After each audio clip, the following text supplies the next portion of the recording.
বিসমিল্লাহ, আল্লাহ তোমার মালিক, তোমার ইচ্ছা। আল্লাহর ইচ্ছা, আল্লাহ ভরসা।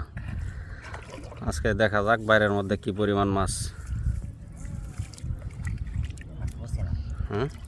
যেটা আছে তো আশা করা যায় গাইস বাইর একদম ভরপুর।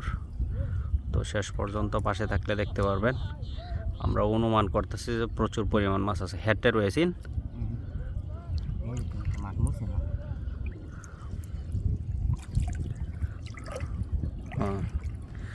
শিখা মাছ।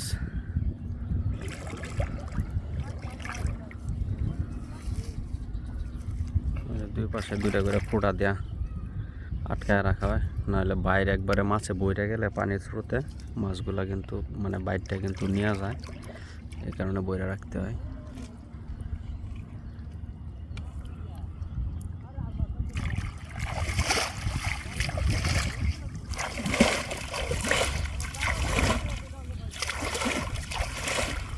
দেখা যাক আল্লাহ রহমত কি পরিমাণ মাছ লাগছে বাইরের মধ্যে।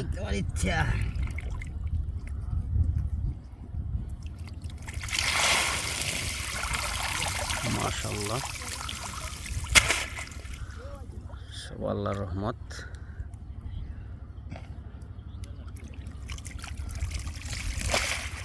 গাইস দেখতে পাচ্ছেন বাইরে কিন্তু আমরা যতটুক আশা করছিলাম আল্লাহ কিন্তু আমাদেরকে ওনার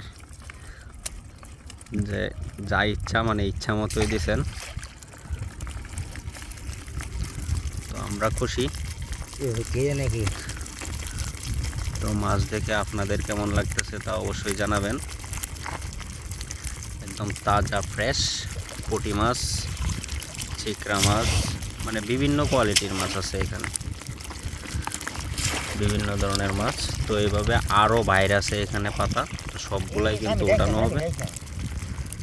আর এই বাইরটা কিন্তু এখন এভাবেই এখানেই পাতা হবে, এখানেই পাতা হইতেছে এখন।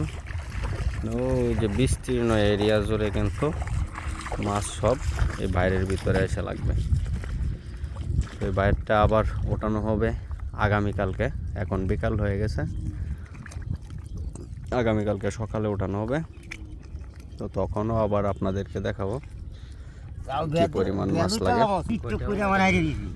আর গাইস আপনারা যারা দেখতেছেন হচ্ছে আমার ভাতিজা রাশিদ, এখনও বিয়া শাদি করানোর চিন্তা ভাবনা করতেছি। যদি কোনো পাত্রী থাকে আপনাদের কাছে তাহলে একটু সন্ধান দিবেন। প্রচুর পরিমাণে কিন্তু শ্বশুর শাশুড়ি যারা হইব তারা খুব ভাগ্যবান হইব, কারণ তাজা মাছ খাইতে পারবো। তো গাইস বিষয়টা একটু আপনারা নলেজে রাখেন।